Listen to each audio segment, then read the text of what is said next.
what happened to me in sitcom, I caught the beginning of the wave that has led to the best comedy being The Bear. And if you watch most episodes of The Bear, you go, is this funny? Right. I'm like stressed out of my mind watching this. Is really tough stuff. Where now in popular television comedy or the stuff that's being written about that is sort of leading the creative wave, the laugh is not the important thing. The joke is not the important thing. There's a madness to it. It's exploring the madness of modern life. Seinfeld started to touch on that, but with a comedian sense of where's the joke. So we nudged it forward at an interesting time. I had nothing to do with it.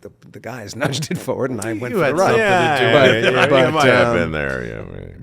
But I think that happens in all art forms. I think there's an innovation, and then everybody goes, "I can do that," and they do that, and you get some very interesting variations on a theme, and then everybody gets tired of doing that. And what I'm waiting for in musical theater in New York is to stop doing a sideways movie.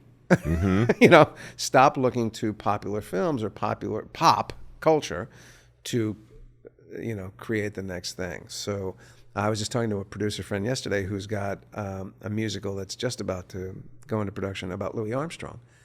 And I go, fantastic. That sounds Didn't great. come from a movie. Oh, Yeah. that's and yet it's a true story. It's a real story. I can see where your source material is, but you're creating something new. So we sitcoms in particular. Well, as we started, we're talking about podcasting. Yeah. Somebody had an idea. They went, let's have a celebrity talk to a celebrity. Let's have look what we're doing, Right.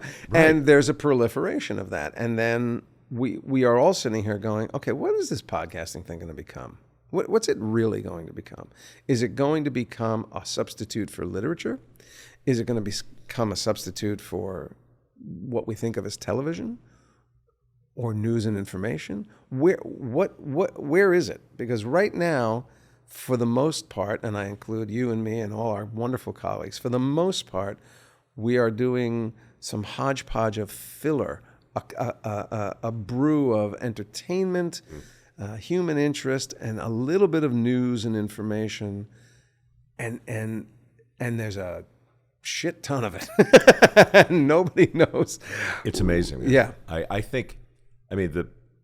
I'm wondering when somebody's going to draw a line between Sondheim and a Larry David to a Joe Rogan, like prime movers in their media who did things that either hadn't been done before or that deliberately challenged the audience in a way they hadn't been challenged. Sure. I don't remember which one of you guys said it, but somebody was being interviewed early on Seinfeld and just said, look, there will be no lessons. Oh, no hugging, no learning. There'll be no hugging, there'll be no learning. Yeah. And in a vacuum, in and of itself, who cares? But because everything that preceded it had been predicated on hugs and learning. Right? That's what made it a tough sell. And ultimately a risky proposition that if it paid off would yield the same kind of rewards as Sunday in the Park with George. Absolutely. Or the Joe Rogan Experience, all of which triggered these whole new things. Yeah. So to be on the vanguard of that, as a frustrated magician who couldn't palm a card, but somehow figured out how to pick up 4 aces. I mean, yeah, so let's stick with the podcast for a bit then. Sure. Because for better or worse, that's where we are right now. Yeah. That's what's happening. Yeah. And I've listened to maybe 4 or 5 of what you guys have done since Peter came on. It could be huge, Jason. It could, yeah. Your specific thing really could be if it catches fire. Right. And I don't know why it wouldn't. Because we're a boat in an armada. I mean, There's that. It's very hard to get attention. First of all, I'm bad at this. I don't really do social media anymore. I'm happy to be here with you, but I get lots of invitations, and I go, part of it is promotion, both on our end and on an iHeart's end. But iHeart has 8,000 podcasts, Well, what are there, 4.5 million now? Something like that? Yeah. It's a lot. And I don't think they know why the ones that are working work. I think they believe it is because there's a personality on it that is appealing to a large population. I don't think anybody, us included, is doing anything that anybody else is. We're basically doing a sideways version of how stuff works, True enough. And so what's interesting about ours is how interesting it is. We are. I think Peter and I represent a fairly good cross section of guys who go, yeah, what is that? That's weird. What is that about? That doesn't sound right. That can't be right. And then we get surprised. What's been great about our podcast is we go in with preconceptions and we get our heads spun around a lot. So I remember specifically the guy I had heard, I think I mentioned it to Peter, and I said, we should look into this. I had read that there was a team of scientists that were trying to recreate the woolly mammoth. They wanted to bring back the woolly mammoth. And we get the guy who's heading the project, and I go, great, we're going to just have fun with this. Going, what is wrong? Have you not seen Jurassic Park? What? Yeah. Do you not know alert. this is? Are you playing God there with your isn't gonna little be woolly happy. mammoth? Oh, next it's going to be the raptors and right. And he comes in, and I go, so what are you doing? You trying to recreate the wool? What are you doing? And he goes, we're not trying to recreate the woolly mammoth. You know? No. He goes, we're trying to save the permafrost and the elephant. And I went, say what now? And he said, look, there is 2% of difference between the DNA of a woolly mammoth and the modern elephant. But in that 2%, it allowed the mammoth to exist in harsh, cold climates. If the elephant stays in the climate that it's in the area that it's in the territory, it has about 20 years left of viability on this planet because its habitat is being diminished. It is still being poached into extinction. It is existentially threatened where it is. If we can crossbreed elephant and mammoth DNA, we can move elephant populations to the permafrost. It will save the elephant, and it will actually save the permafrost, because one of the reasons that the permafrost is disappearing is it used to have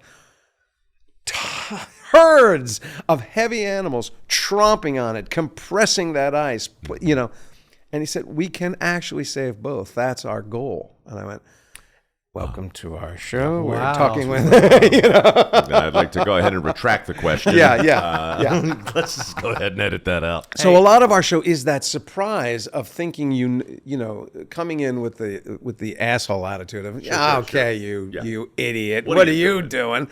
And then having our heads spun around. In that sense, I think we represent all those wonderful human interest stories that are the only reason people are still buying magazines and newspapers and the clickbait stories where we look at it and go, what's really going on there?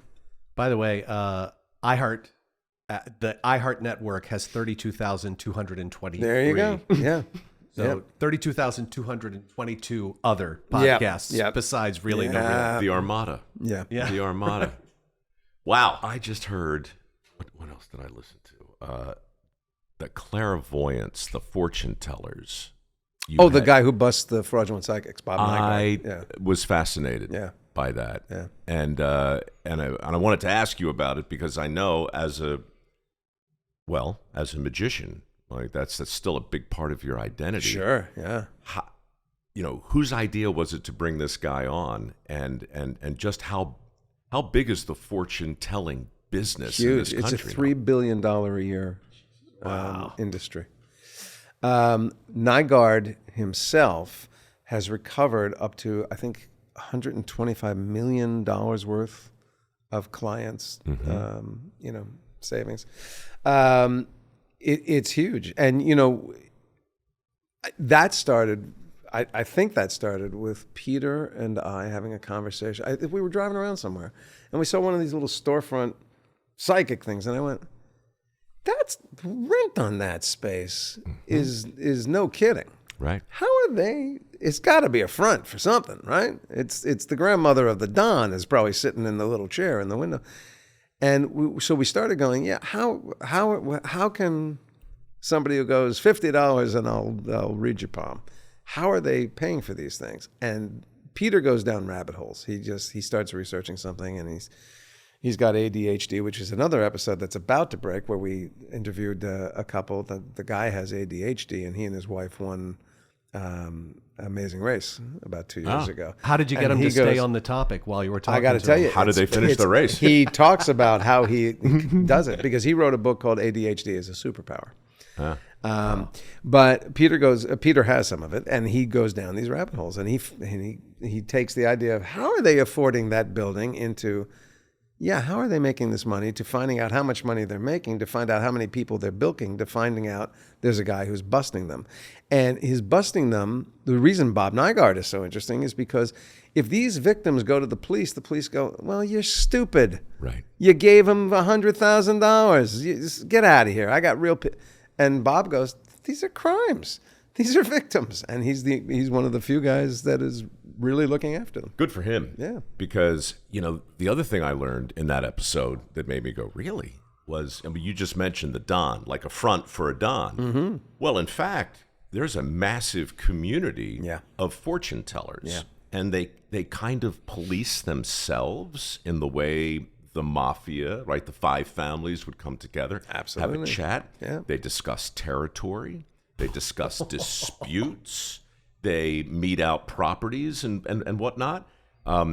It's like a gypsy kind of union. You bet. And it's for real, man. And it is,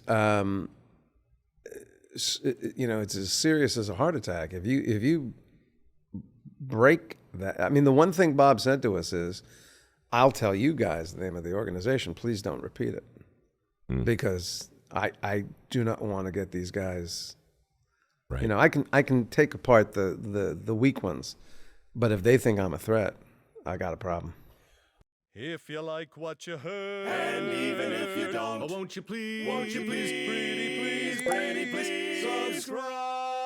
Well, I hate to beg and I hate to plead, but please, pretty freaking please.